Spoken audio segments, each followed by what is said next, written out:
that this is the end of their story.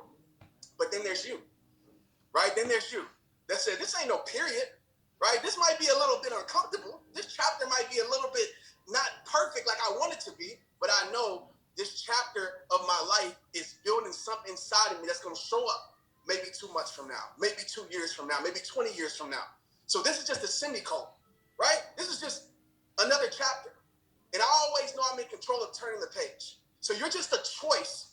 Please write this down. And remember this every single day you wake up, because every single day is a new beginning.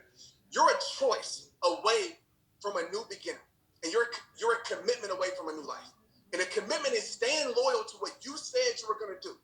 Not me, not Eric, not John Maxwell who comes on here, Les Brown, Dean, all these guys that I know that are incredible, and women that I know, Jesse. Like, it's not about what they said for you. It's about what you said. And I know this is about commitment. Inconvenience always exposes commitment. So if you threw in the towel on the promises you made to yourself this year because it got inconvenient, I got to challenge you with this. Does it really mean that much to you? Because I tell people all the time, man, I don't bring a towel to throw in. So quitting is not even on my radar. I'm going to figure it out. And listen, it's going to be tough. It's going to be hard. That's a part of it. So one person's going to be like, hey, 2020, that's the end of my story. But then one person is going to be like, this was the greatest thing that happened in my life. It helped me start a business that I would have never started. It helped me build relationships that I would have never built. It helped me develop a skill set that no easy year, no easy road would have built. I know this is true about life. Sometimes it takes the most uncomfortable path to lead your life to the most beautiful destination. Sometimes it takes climbing those dark valleys to get to that beautiful peak. And this is a part of the process, and you got to trust the process. But if you quit every single time it gets hard, if you throw in the towel, if you look out, I call it the blame and complain mindset. It's everybody's fault. It's your mama's fault. It's your leader's fault. It's everybody's fault. You will never change your life. I live by these 5 words. It all starts with you. Because when you look at yourself and you point the thumb at yourself and you say it's on me, where my life goes or doesn't go, it's on me. What I choose to accept or I don't accept, it's on me. How I choose to show up for my life, no matter how inconvenient it may be, it's on me. How I choose to show up for those that are dependent on me, it's on me. When you realize that you hold the responsibility, but Trent, you don't understand what's happened to me. I get it.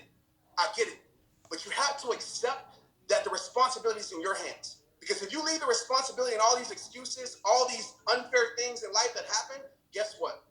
You give those things the power to control your life.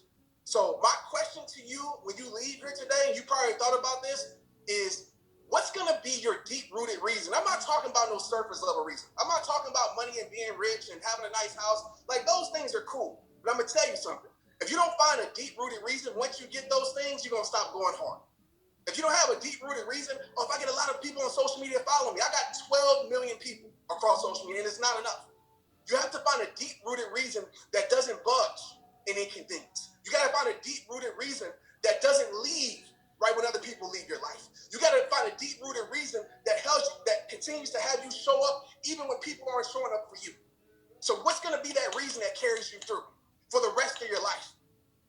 I want you to really dive deep on that and find that why, find that reason, because it has to be that deep. Let me tell you something right now. I'm sorry, guys. If I'm too passionate for you, I'm sorry, but I really care. Like, straight up. I'm going to tell you right now, if you don't bring tears to your eyes when you talk about like your life and what you want to leave here and what you want to do for people, your why isn't strong enough.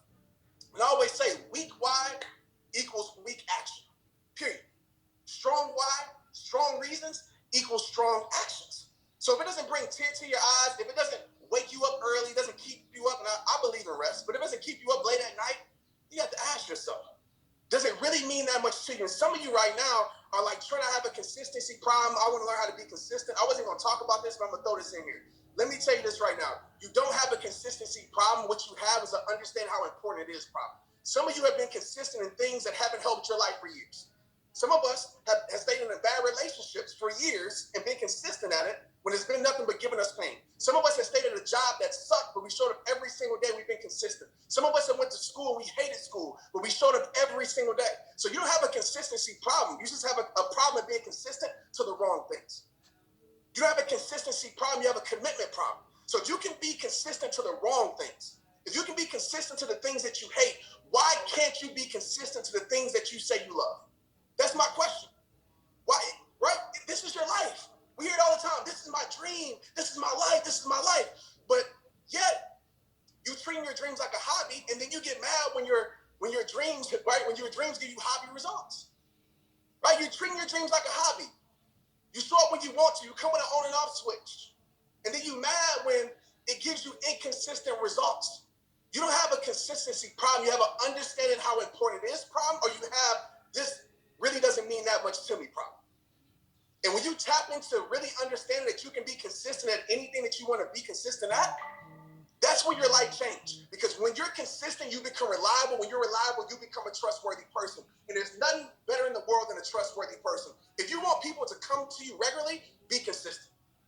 If you want people to keep showing up and keep, being a part of your business, keep following you on social media, be a person that they can trust.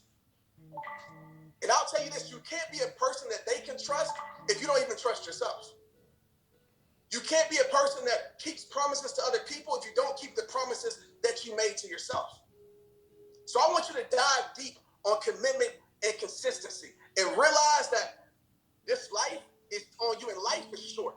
And I'm not talking about the grand scheme of life. Some of us will live to 100 years old. But the seasons of life are very short. You're not going to get this month back. You're not going to get today back. And I know you know this. But trust me, I'm going through a time in my life where I realize that there's certain things that I cannot get back. And when we don't take advantage of the time that we have, we don't take advantage of the opportunities in front of our face, we start to suffer in regret. Right? And suffering in regret is probably the worst way to live life. Is that I wish I would have syndrome. I wish I would have went harder. I wish I would have developed a deeper skill set. I wish I would have been consistent. I wish I would have built that relationship. I wish I would have went for it. I wish I would have faced my fears. There's so many people. There's so many people that went to their grave with the I wish I would have mindset. There's so many people that died literally that said next year. There's so many talents and gifts, as Les Brown says, in the graveyard, the richest place, because so many people went there because they were controlled by fear. They were controlled by people's opinions, what people are going to say. Some of you haven't stepped up to the plate. It's not that you don't have the gift. It's not that you don't have the talent. But some of us, we're so afraid to do it because we're so afraid of what people are going to say. We're so afraid of being embarrassed. We're so afraid to fall down. Don't be embarrassed of falling down. That's a part of the journey. Don't be embarrassed of, trying to do something you don't succeed at the first time. That's a part of the journey. You got to change your relationship and your definitions and your meanings towards failure. Failure is only when you stop trying. Failure is a part of the journey. Failure isn't a part of success. Failure isn't the opposite of success. It's a part of success. So you got to fall in love with that. I used to be afraid to be a public speaker. Like, I'm an introverted person. Right now, you probably wouldn't know it, but I'm an introverted person. But I realized that I had to step into my fears in order to create my greatness. And it gives me chills thinking about if I would have let my fears control me, if I would listen to the voice of my fears that told me you weren't good enough, that told me just because you're dressed and how you're looking not professional enough, that told me there was no space for me in this profession. If I would have listened to that, I wouldn't be able to impact millions of lives. And it gives me chills thinking about that. So change your relationship with failure. Fail frequently. Fail forward, because if you're not failing, you're not trying, my friends. Change, you got to disarm the myth of perfection. Forget perfection. Perfection doesn't exist. Don't you realize that? Perfection is just the road that is paved with imperfection. That's it. So learn how to be imperfect. Learn those lessons. Go for it. Because some of us, we're allowing these things to control our life, and we will never meet the greatest version of ourselves. Some of us right now, we are living a life that isn't meant for us because we decided to take the path that was influenced by this world instead of listening to our soul and our heart. Some of us, we're the person that the world wanted us to be instead of being the person that God, universe, whatever you believe in, yourself, was meant to be and created to be.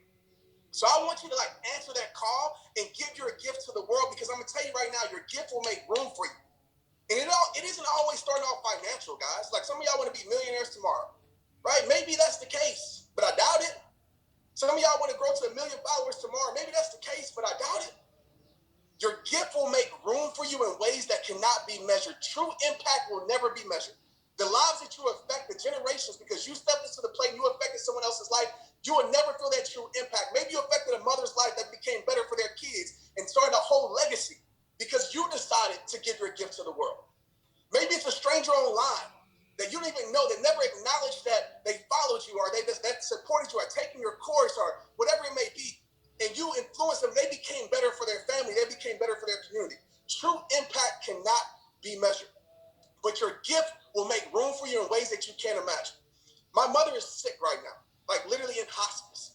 And my dad called me with tears in his eyes the other day and said, Trent, you won't believe this. The nurse, man, I'm sorry I'm talking fast, guys, but I'm super passionate about this, man.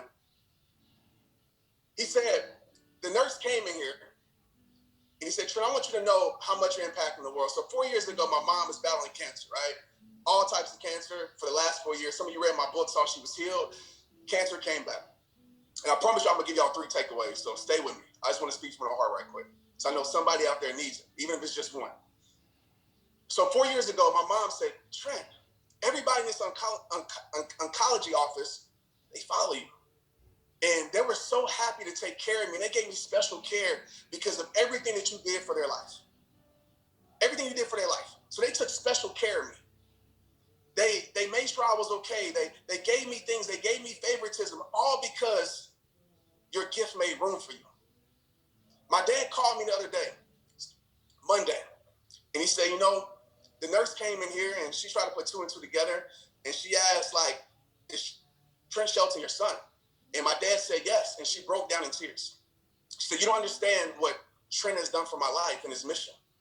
And she leaves the room and tells all the nurses and everybody on the 4th floor that this is Trent Shelton's mother.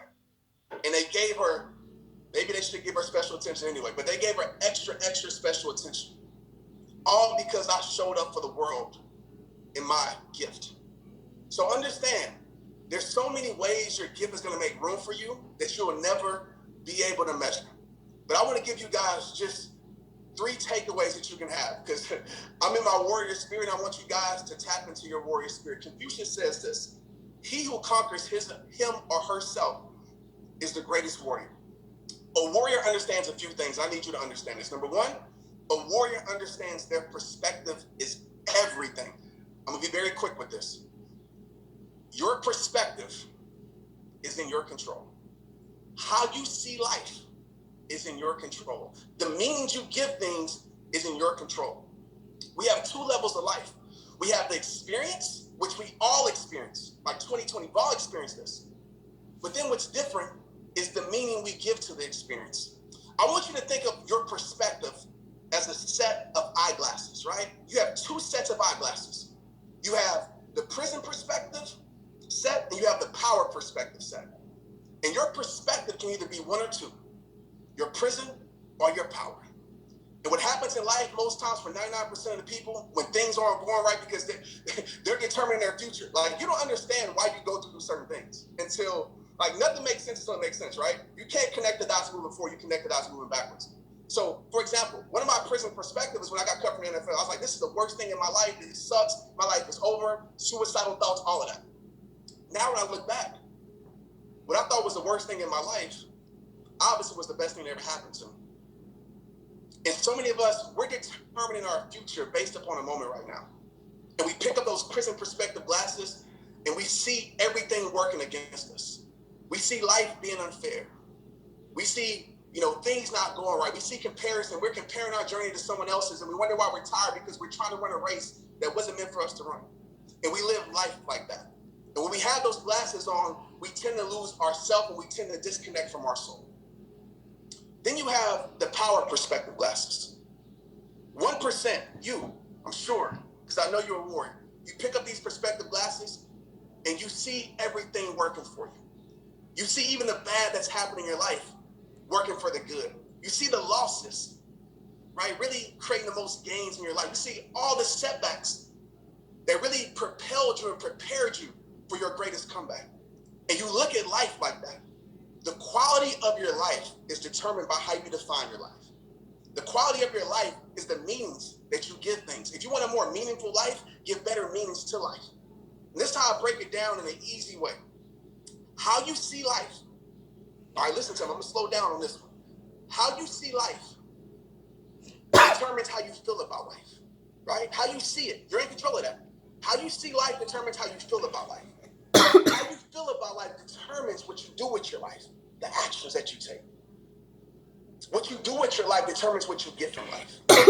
So if you don't like what you're getting from life, go back to the root issue of how you're seeing life. So a warrior understands that, right? They understand their perspective is everything. Number two, the warrior understands self-mastery. I don't have a lot of time to go through all this. I wish I had 2 hours. But the thing I want to really focus on self-mastery, obviously your rituals, the things that you do, the most important work you ever will do is the dark work, the work that people don't see, right? The 5 a.m. work, the work that people don't applaud, right? Getting up in the morning, reading your books, exercising, meditating, the things that the world doesn't reward you for, right? But it shows up anyway. So I always say what you do in the dark comes to the light, positive and negative. But when it comes to self-mastery, we understand this as a warrior. We understand discipline, right? And I want to challenge everybody on. I know it's going to sound weird, but I want to challenge all of you on here to suffer through discipline. What does that mean? This is intentional suffering. This means putting yourself through it. How many in here, raise your hand or give me a straight up, that you suffer every single day? Maybe it's going to run some miles, right? That's hard. Maybe it's going for a workout. Maybe it's, grinding like and working on your dream and your craft, like all of this stuff that maybe it's fun because you understand the results that it produce, but it's hard waking up at 5 a.m. Like, I know I wake up at 5 a.m. I'll be like, man, I want to go back to sleep. But I understand what's depending on me to get my day started. So I realized that legendary people, they learn how to suffer through discipline. They're intentional about it, right? They suffer through experience. They put themselves in situations, right, that forces them to level up, that forces them to grow. They put themselves in an uncomfortable place where maybe they're challenged to level up because the people around them are better than them, and so they level up when they get around them, right? They suffer through that. And then there's a person that we talked about earlier that suffers through regret. Those first 2 sufferings, intentional suffering, is good for your life. It produces something great, right? It's a seed that produces good fruit. But this regret suffering because we didn't do the things that was in our heart to do. We put off what we knew we should have did. We waited for the perfect time that doesn't exist. We waited for the perfect opportunity. We waited till we felt good to do it. And we spent our whole life suffering through regret. That suffering will eat your soul alive. Third thing, the warrior understands self-preservation. I'm going to be very quick with this. Please set rituals in your life that satisfy your soul. If you follow me, I say it all the time. Protect your peace. Whatever that means to you, protect your peace. The greatest battle you ever will face is not an external battle. It's an internal one. It's right here. And you will never win your war by running from your battles. So take time for you. Disconnect often. Put away your phone. Listen to your soul, right? Listen to the triggers emotionally, right? Become more emotionally fit in your life. And last but not least, the warrior has clarity. It's very clear on what they're fighting for. And the question I want to leave you with is this, because this is about you, it's not about me, is what are you fighting for?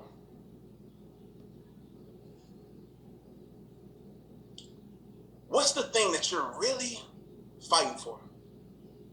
Maybe it's your children's future. Maybe it's to make this world a better place. Maybe it's for your health. Maybe it's for generations in your family. What are you fighting for? And one exercise that I always do, and it helps me, it's pretty weird, but it helps me. I have a conversation with the 100-year-old Trent. So I plan to live to 100, hopefully. What would the 100-year-old you tell the present you? Because when you get to that 100 years old, you're going to realize what truly matters. And I pray, man, I think the worst success is reaching a level of success and realizing that you're still not successful. It's working your butt into the ground. I believe in hard work, but the people in your world don't love you because you disconnected so much. I believe in holistic success, mind, body, and soul. So what would that future you tell the present you? What would that 100-year-old you tell you what really matters in your life? I want you to get very clear on what truly matters. Not what I've said, not what the world tries to convince you to think, not what you've been programmed to think, but what truly matters in your life. And live the rest of your days, man, going for that. But like I tell you guys at the end of every single message, it all starts with you. You will miss 100% of the shots that you don't take, my friends. The only strikeout in life is not stepping up to the plate. So shoot away, swing away, and die empty. Die empty. Because you live such a full life. I love you guys. I appreciate you guys. It's rehab time. Let's get it. Trent.